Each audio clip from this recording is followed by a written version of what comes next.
Welcome back to our channel. అందరూ ఎలా ఉన్నారు? మేమైతే చాలా బాగున్నాము. మీరందరూ కూడా చాలా చాలా బాగున్నారని నేను అనుకుంటున్నాను.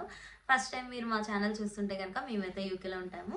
మన ఛానల్లో మరిన్ని ఇన్ఫర్మేటివ్ వీడియోస్ ఉన్నాయి. ప్లీజ్ లైక్ చేయండి, షేర్ చేయండి అండ్ మన ఛానల్ని సబ్స్క్రైబ్ చేసుకోవడం అస్సలు మర్చిపోవద్దు. చాలా మంది చాలా విధాలుగా అంటున్నారు, అంటే సేమ్ యూకే కూడా యుఎస్ బాటలో నడుస్తుంది. సో ట్రంప్ని బ్లైండ్గా అయిపోతున్నారు. ఎక్స్పెషల్లీ ఇండియన్స్ని టార్గెట్ చేసి ఇండియన్స్ని పంపించేద్దాం అనుకుంటున్నారు యూకే నుంచి. అదే కాదు, ఇల్లీగల్ ఇమిగ్రెంట్స్ని అండ్ ఎవరైతే జాబ్స్ పార్ట్ టైంలో లిమిటెడ్ అవర్స్ కాకుండా మోర్ దెన్ అవర్స్ చేస్తున్న వాళ్ళందరినీ టార్గెట్ చేశారు. మోస్ట్లీ ఇండియన్స్ని టార్గెట్ చేశారు అని చెప్పి మన తెలుగు న్యూస్ ఛానల్స్లో చాలామంది రాంగ్లీ ఇన్ఫర్మేషన్ అన్నది స్ప్రెడ్ చేస్తున్నారు అనమాట.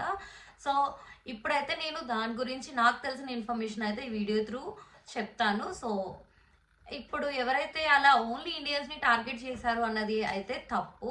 ఇక్కడ యూకేలో ఏం జరుగుతుంది అంటే ఇది ట్రంప్ని ఏం ఫాలో అయ్యింది ఏం కాదు.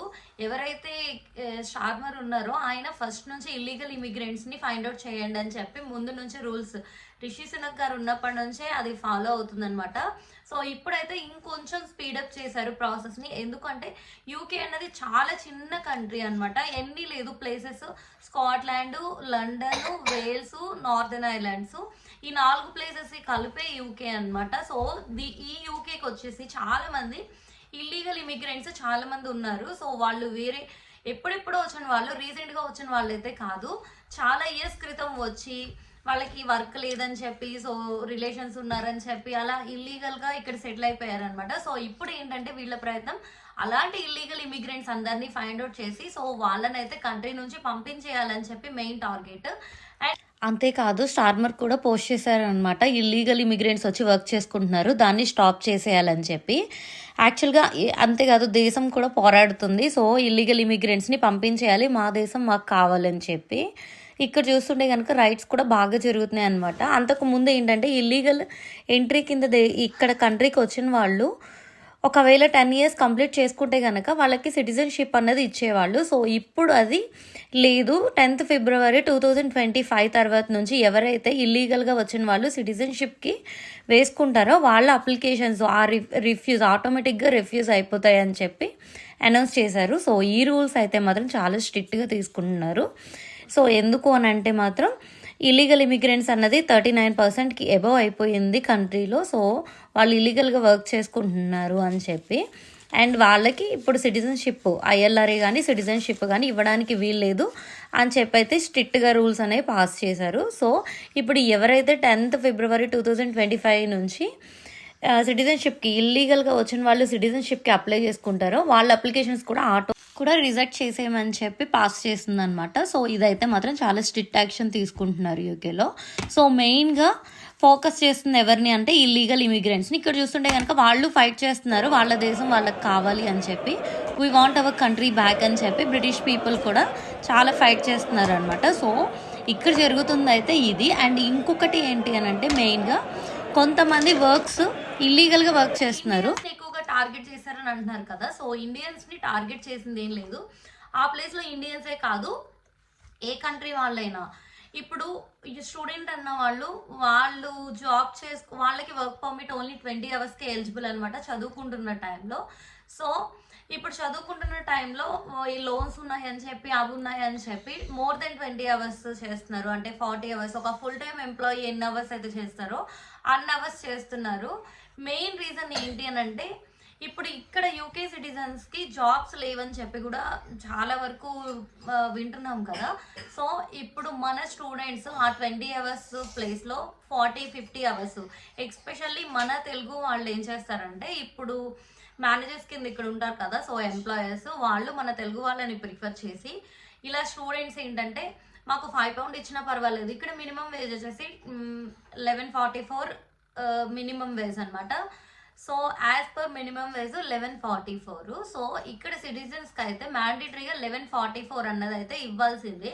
కానీ మన స్టూడెంట్స్ ఏంటంటే ఇప్పుడు పెట్టుకొని వచ్చాము చదువుకు అని చెప్పి అవి తీర్చుకోవడానికి ఏదో ఒక జాబ్ ఉన్నా చేసుకోవచ్చు అన్నట్టు ఇక్కడికి వచ్చి ఇప్పుడు ఎవరైతే ఎంప్లాయీస్ ఉన్నారో వేరే వేరే ప్రీమియర్స్ అని చెప్పి restaurants, Indian restaurants and coffee shops, subways, అలా ఈ KFC, McDonald and burger king ఇలాంటివన్నీ అంటే ఫ్రాంచైజెస్ అవి ఇవి ఉంటాయన్నమాట. సో అలాంటి వాటిల్లో పార్ట్ టైం జాబ్స్ కని అప్లై చేసుకొని వాళ్ళు ఏంటంటే అడుగుతారనమాట. ఇప్పుడు మినిమం వేజ్ వాళ్ళకి 11 pound 12 pound ఇచ్చే ప్లేసెస్లో ఇప్పుడు స్టూడెంట్స్కి 5-6 poundsకి వాళ్ళు ఒప్పుకొని వర్క్ చేయడం వల్ల ఇప్పుడు ఈ కంట్రీ ఏమంటుందంటే ఇప్పుడు స్టూడెంట్స్ అలా వర్క్ చేసి తక్కువ డబ్బులకి వీళ్ళని అలవాటు చేశారు. సో అందుకు వాళ్ళ ఫారెన్ కంట్రీ పీపుల్ని పెట్టుకోవడానికి అంత ఇంట్రెస్ట్ చూపించట్లేదు. ఈ స్టూడెంట్స్ ఏంటంటే మోర్ దెన్ 20 hours కన్నా కూడా చాలా ఎక్కువ అవర్స్ చేస్తూ తక్కువ అమౌంట్కి ఒప్పుకొని చేస్తున్నారని చెప్పి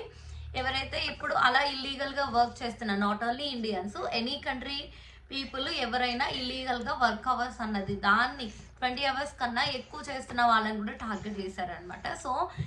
సో ఇప్పుడు అలా స్టూడెంట్స్ వర్క్ చేస్తున్న ప్లేసెస్లో బాగా రైట్స్ అనేవి జరుగుతున్నాయి. మెయిన్గా టార్గెట్ చేస్తుంది ఏంటంటే ఇప్పుడు ఇండియన్ రెస్టారెంట్స్ ఉంటాయి కదా, సో అలాంటి రెస్టారెంట్స్లో స్టాఫ్ని చాలా ప్లేసెస్లో పట్టుకున్నారంట.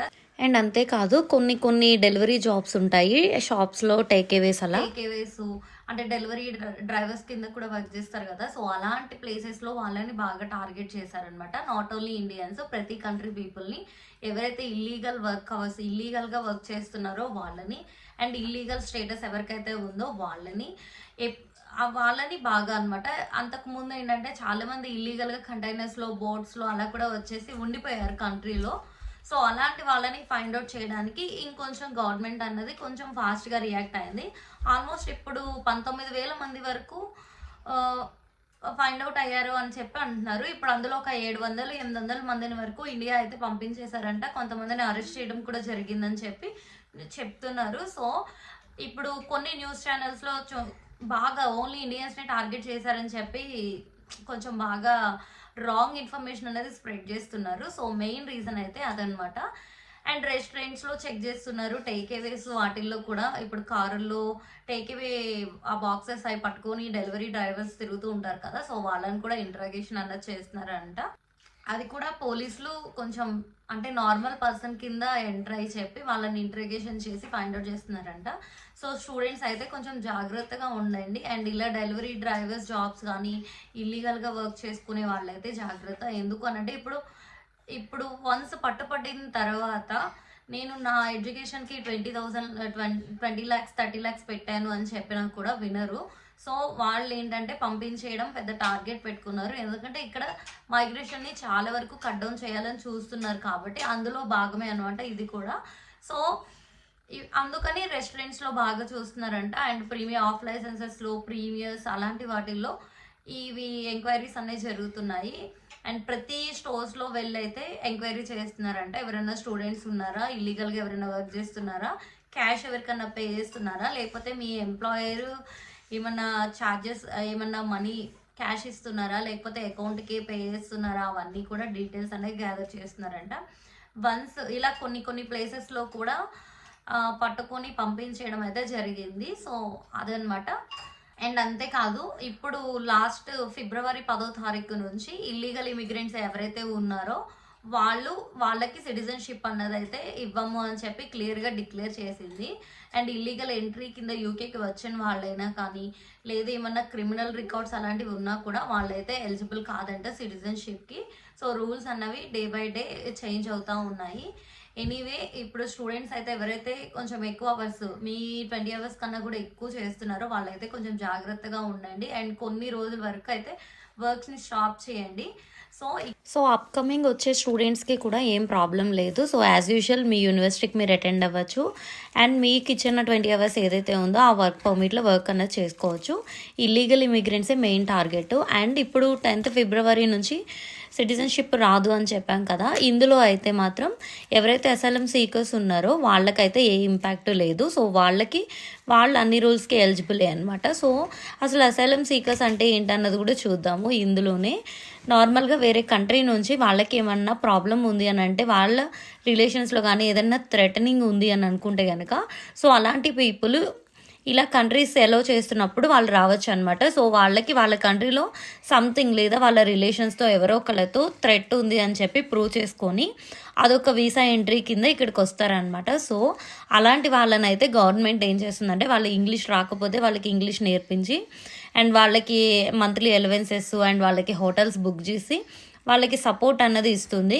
అండ్ కొన్ని ఇయర్స్ తర్వాత ఒక 3 years 4 years 5 years అలా అయిన తర్వాత వాళ్ళకి ఈ కంట్రీలో సిటిజన్షిప్ అన్నది కూడా గవర్నమెంటే ప్రొవైడ్ చేస్తుంది అనమాట. ఎందుకు అని సో అలాంటి వాళ్ళకి అయితే మాత్రం ఏం ప్రాబ్లం లేదు. సో అలాంటి వాళ్ళకి అలాంటి వాళ్ళు ఈ కౌంట్లోకి అయితే రారు అని చెప్పి గవర్నమెంట్ ఆ రూల్స్లో ఇది కూడా పాస్ చేసింది.